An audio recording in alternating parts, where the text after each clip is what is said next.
तो दोस्तों आज मैं एक्सप्लेन करूंगा एक बहुत ही बेहतरीन प्रॉपर हॉरर मूवी को जिसका नाम है सेल्फी फ्रॉम हेल। नाम से ही लग रहा होगा काफी खतरनाक है, तो वाकई में मूवी भयानक है। उम्मीद करता हूं कि आपको जरूर पसंद आएगी। तो चलिए अब बिना किसी देरी के चलते हैं सीधा वीडियो की तरफ। मूवी की शुरुआत होती है जूलिया नाम की लेडी के साथ में, जो कि एक फेस कैम वीडियो बनाते वक्त हेल से ली गई सेल्फीज की बात कर रही थी, जिसके अंदर की सेल्फी लेने की वजह से काफी लोगों की मौत हो रही थी। जिसके अगले ही सीन में हम हैना नाम की एक लड़की को देख पाते हैं, जो कि एक ब्लॉगर थी और अपने घर में अकेली रहती थी। वो अच्छे से नहा धोकर तैयार हो गई थी और जैसे ही वो अपने पीसी पर ब्लॉग लिखने बैठती है, वैसे ही उसे अपने कलीग ट्रेवर की वीडियो कॉल आ जाती है। ट्रेवर हैना का कलीग होने के साथ साथ उसका अच्छा दोस्त भी था, इसलिए वो बातों ही बातों में हैना से उसकी कजन के बारे में पूछ लेता है, जो कि पिछले दिन आने वाली थी। लेकिन हैना उसको बताती है कि उसकी कजन ने उसके बॉयफ्रेंड मार्क के बीमार होने की वजह से फ्लाइट को डिले कर दिया था। और यहाँ पर ये बीमार वाली बात आप याद रखिएगा। अब अगले दिन हैना अपनी कजन को रिसीव करने के लिए एयरपोर्ट के बाहर खड़ी हुई थी, जहाँ पर हमको पता चलता है कि उसकी कजन कोई और नहीं बल्कि जूलिया ही थी। हैना जूलिया से मिलकर काफी खुश होती है और उसके साथ कार में बैठ जाती है। कार में बैठकर हैना जूलिया से मार्क के बारे में पूछती है। अब उसका नाम सुनकर जूलिया एकदम से ही दुखी हो जाती है, इसलिए सिचुएशन को लाइट करने के लिए हैना जूलिया के साथ सेल्फी लेने ही वाली थी, लेकिन जूलिया उसको एकदम से रोक लेती है। अब उसके इस बिहेवियर से हैना काफी सरप्राइज्ड हो जाती है, लेकिन फिर भी इस बात को नजरअंदाज करते हुए वो उसके साथ अपने घर की तरफ निकल पड़ती है। लेकिन रास्ते में जूलिया अपने फोन पर एक URL टाइप कर रही थी, जो कि .onion के साथ एंड हो रहा था। दूसरे शब्दों में कहूँ तो वो डार्क वेब को एक्सेस करने कभी नहीं सुना था। लेकिन हैना के सवाल करने पर जूलिया कोई साफ जवाब नहीं देती, बल्कि वो उससे डाउनटाउन ईस्ट साइड डिस्ट्रिक्ट का पता पूछती है, जो कि काफी खराब इलाका था। इसके बाद में जूलिया को लेकर हैना अपने बड़े से घर पर पहुंचती है, जहाँ पर पहुंचकर जूलिया हैना से कहती है कि उसका घर बिल्कुल वैसा ही है जैसा कि वो पिछले साल छोड़कर गई थी, क्योंकि जूलिया पिछले साल हैना की माँ का ख्याल रखने आई थी। जिसके बाद हैना किचन में चाय बनाने चली जाती है और वो जूलिया से उसके लिए ऊपर जाकर वेट करने को कहती है। अब ऊपर आने के बाद जूलिया अपने फोन की क्रैक हुई स्क्रीन पर अपने बॉयफ्रेंड मार्क और अपनी फोटो देखकर रोने लगती है, जैसे कि कुछ बहुत ही गलत हो गया हो। लेकिन रोते वक्त उसके आंसू नीचे की तरफ ना जाकर साइड में चले जाते हैं, जो कि बहुत ही शॉकिंग था। ऐसा लग रहा था जैसे कि उसके आसपास एक अलग ही दुनिया और एक अलग ही ग्रेविटेशनल फोर्स थी। और इसके बाद जब जूलिया अपने फोन से सेल्फी लेती है तो सेल्फी में उसे अपने पीछे एक काला साया दिखाई देता है। लेकिन जब वो उस जगह की फोटो अपने फोन के बैक कैमरा से लेती है तो उसके अंदर कोई भी काला साया नहीं था, यानी कि ये सब चीजें खाली सेल्फी के अंदर आ रही थी।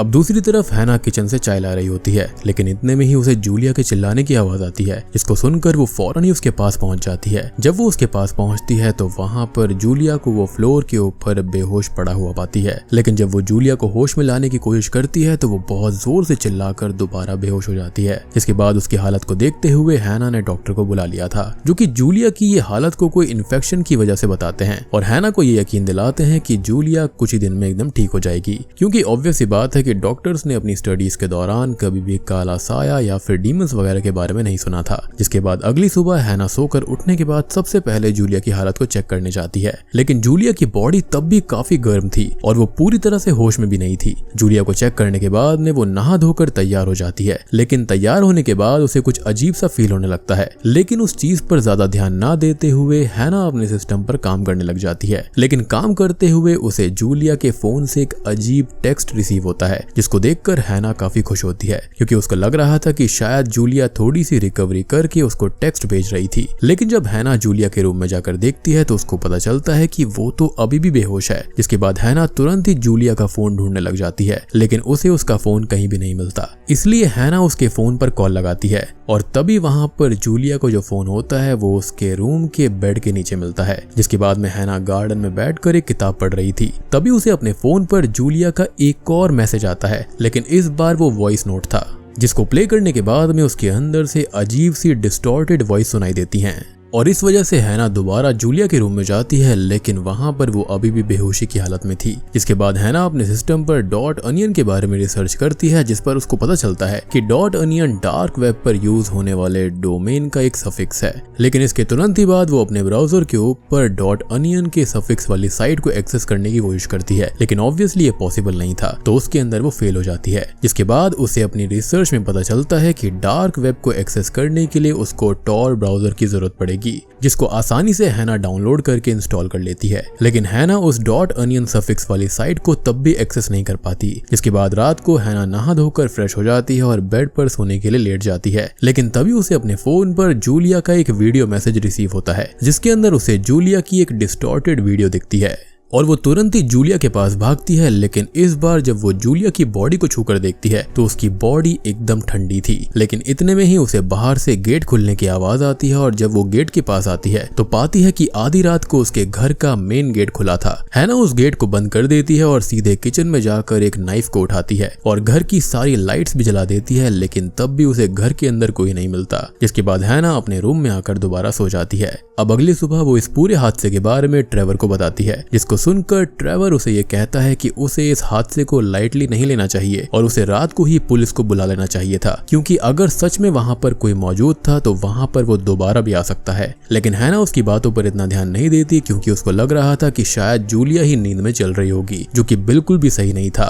अब वो इन सब को छोड़कर ट्रेवर से पैरानॉर्मल एक्टिविटीज के बारे में पूछती है, मतलब कुछ ऐसे इवेंट्स जिनको समझाया नहीं जा सकता। लेकिन सरप्राइजिंगली ट्रेवर भी पैरानॉर्मल एक्टिविटीज के ऊपर बिलीव किया करता था। जिसके बाद कुछ काम के चलते ट्रेवर कॉल को काट देता है। हैना भी अब सिस्टम पर काम करने के बाद में जूलिया की कुछ यूट्यूब वीडियोस को देखने लग जाती है, जिसके अंदर वो बता रही थी कि पहले सेल्फी को 1839 में अमेरिकन फोटोग्राफी के गाइड रॉबर्ट कॉर्नेलियस के द्वारा लिया गया था, जो कि कुछ और नहीं बल्कि उनका ही एक सेल्फ पोर्ट्रेट था। जिसके बाद जूलिया वीडियो के अंदर डार्क वेब का मेंशन करती है और फिर वो अगले एपिसोड में बाकी चीजें बताने वाली थी। लेकिन हैना को उस वीडियो का सेकंड पार्ट नहीं मिलता। वो उस वीडियो के सेकंड पार्ट को ढूंढने के लिए वेब सर्च करती है तो उसको कई क्रीपी आर्टिकल्स मिलते हैं, जिसके अंदर की जूलिया की मौत से रिलेटेड कई सारे लिंक भी दिखाई दे रहे थे। साथ ही साथ कई सारी साइट्स पर तो जूलिया को लेकर कई सारी फैन थ्योरीज और क्रीपी फोटोज भी दिखाई गई थी। लेकिन जब हैना पीछे मुड़कर देखती है तो जूलिया बिस्तर पर ही बेहोश थी। लेकिन जैसे ही हैना जूलिया को छूकर देखती है तो उसके हाथ खून से भर जाते हैं, जिनको धोने के लिए वो सीधा वॉशरूम की तरफ जाती है। लेकिन जैसे ही वो हाथ धोना शुरू करती है तो ऑब्वियस सी बात है कि उसके हाथ बिल्कुल सही थे, वहां पर कोई भी खून नहीं था। यानी कि यहाँ पर ये जो कुछ भी हो रहा था वो पैरानॉर्मल एक्टिविटी थी।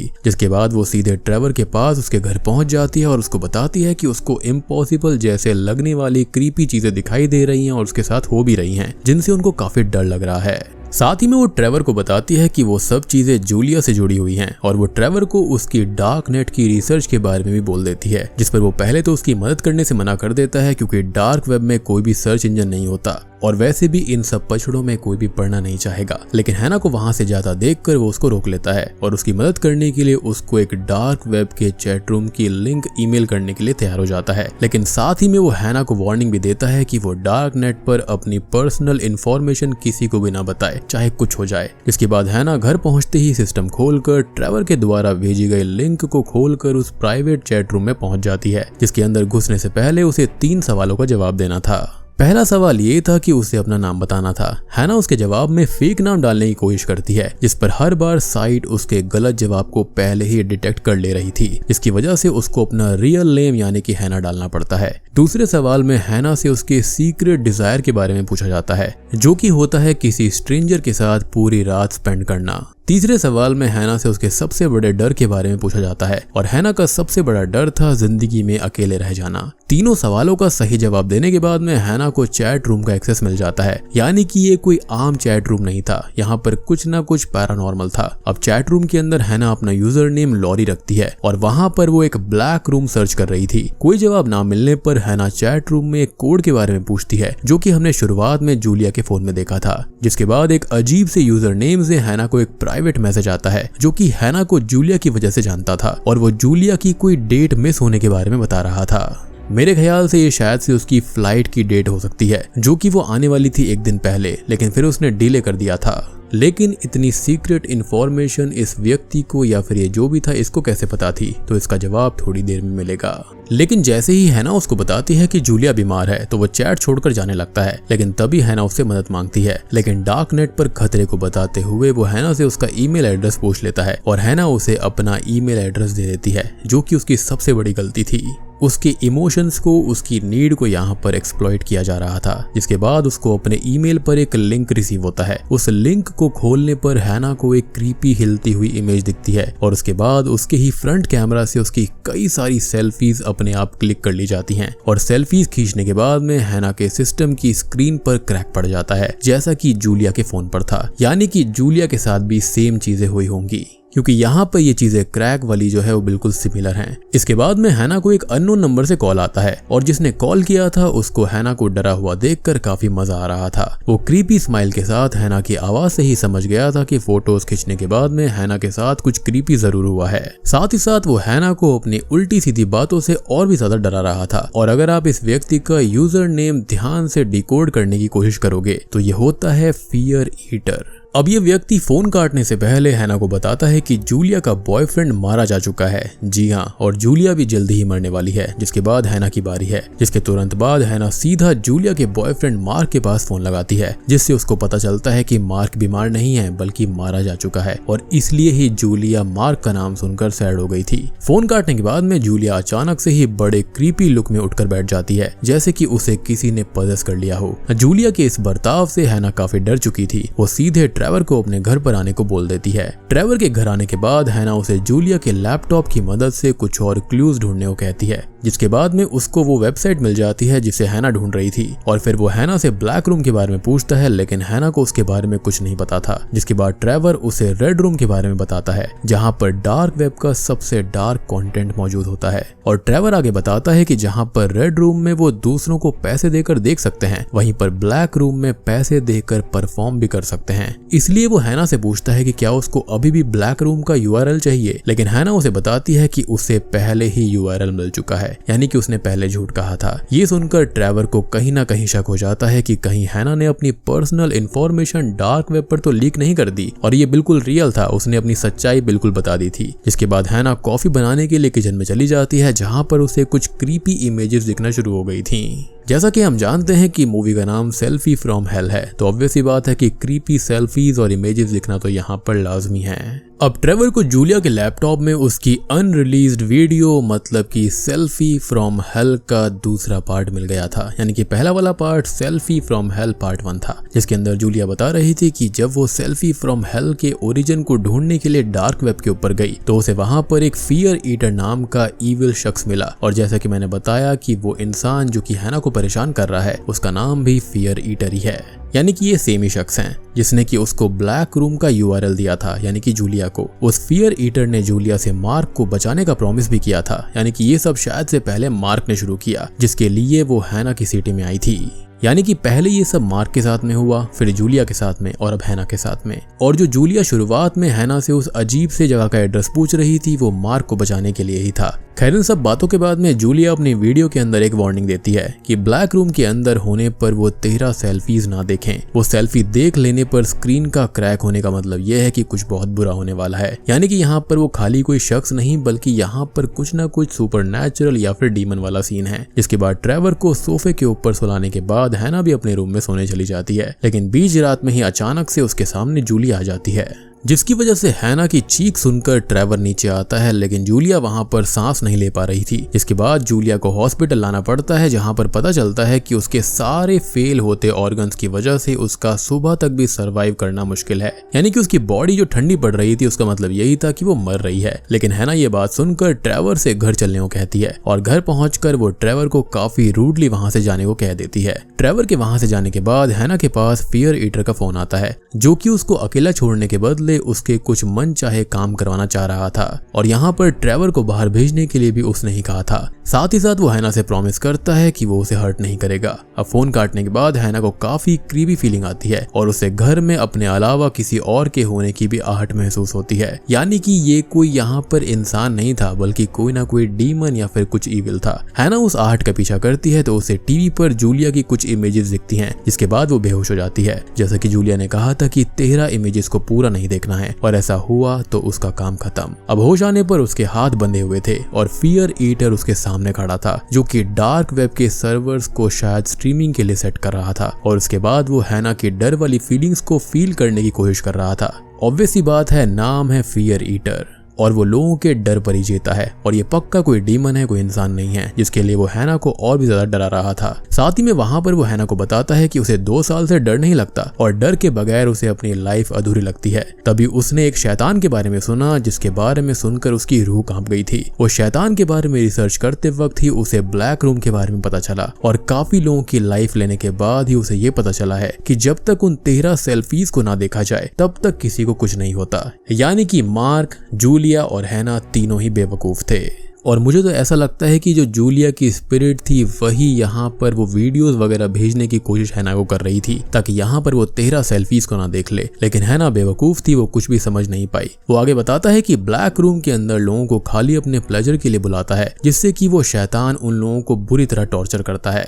यानी कि ये जो फियर ईटर है ना, ये शैतान का कोई स्लेव बन चुका है, जो कि इंसान तो बिल्कुल भी नहीं है। इसके पास में कुछ ना कुछ पैरानॉर्मल या फिर सुपर नेचुरल शक्तियां हैं। जिसके बाद में वो फियर ईटर हैना की 13 सेल्फीज लेने वाला था, लेकिन इतने में ही उसे ट्रेवर बचाने आ जाता है और ट्रेवर वहां पर फियर ईटर को बांधकर हैना के साथ उस शैतान के सेल फोन लोकेशन की मदद से उसको ढूंढने निकल पड़ता है। यानी कि फियर ईटर यहाँ पर शैतान का ही कोई सर्वेंट है। लेकिन उन दोनों के कार में बैठने पर पता चलता है कि ट्रेवर भी 13 सेल्फीज देख चुका था और उसके फोन की स्क्रीन क्रैक हो गई थी, यानी कि वो भी अब कर्स्ड हो गया था। बेसिकली ये कर्स सेल्फीज हैं। जिसके बाद में वो दोनों एक सुनसान बिल्डिंग में पहुंच जाते हैं और ये वही रास्ता था जहां पर जूलिया जाना चाहती थी। उस बिल्डिंग में हैना को एक फोटो एल्बम के साथ एक कैमरा मिलता है जिसके अंदर किसी डॉक्टर एडवर्ड्स की रिकॉर्डिंग थी, जो कि एक अननोन क्रिमिनल के ऊपर अपनी रिसर्च कर रहे थे, जिसने रिसर्च के वक्त डॉक्टर एडवर्ड्स पर ही हमला कर दिया था।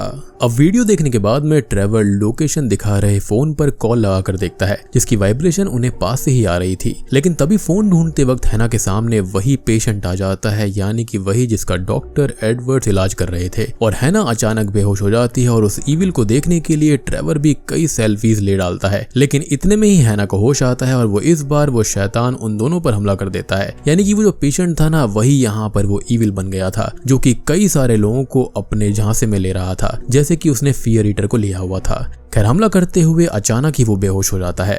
अब अगले सीन में हैना जूलिया के साथ एक लेक के किनारे पिक्चर परफेक्ट वर्ल्ड में लेटी हुई थी, जहां पर ट्रेवर भी आ जाता है और वो हैना के काफी करीब आ रहा था। लेकिन तभी अचानक से हैना के सामने ट्रेवर की जगह वही शैतान आ जाता है और पता चलता है कि ये एक हैप्पी एंडिंग नहीं थी, खाली ये एक सपना था और यहाँ पर हैना और ट्रेवर सभी पॉजेस्ड हो रखे थे। यानी कि शैतान ने उनको उनकी बॉडी के अंदर ही कैद करके रखा था, जैसा कि जूलिया के साथ में हुआ था। वो बीच में कई बार इसलिए चिल्लाया करती थी क्योंकि वहां से वो बाहर निकलना चाहती थी, लेकिन ये शैतान उसको बाहर निकलने नहीं देना चाहता था। बेसिकली वो उनकी सोल्स के ऊपर, उनके डर के ऊपर जी रहा था, जिसका सिंपल सा मतलब ये है कि अब ये शैतान इन दोनों के साथ साथ पूरी दुनिया को ही तबाह करने निकल चुका है। और बूम, इसी के साथ में ये मूवी यहीं पर खत्म हो जाती है। तो दोस्तों, ये थी सेल्फी फ्रॉम हेल मूवी की कहानी। इसको मैं सिंप्लीफाइड तरीके से आपको बताता हूँ। तो डॉक्टर एडवर्ड्स का जो पेशेंट था वो साइको था और किलर भी था, जिसके मरने के बाद में वो एक बहुत ही शक्तिशाली ईविल में कन्वर्ट हो गया और उसने एक सर्वेंट चुना जो कि ये फियर ईटर था। बेसिकली उसकी ही एक्सटेंशन आप कह सकते हो।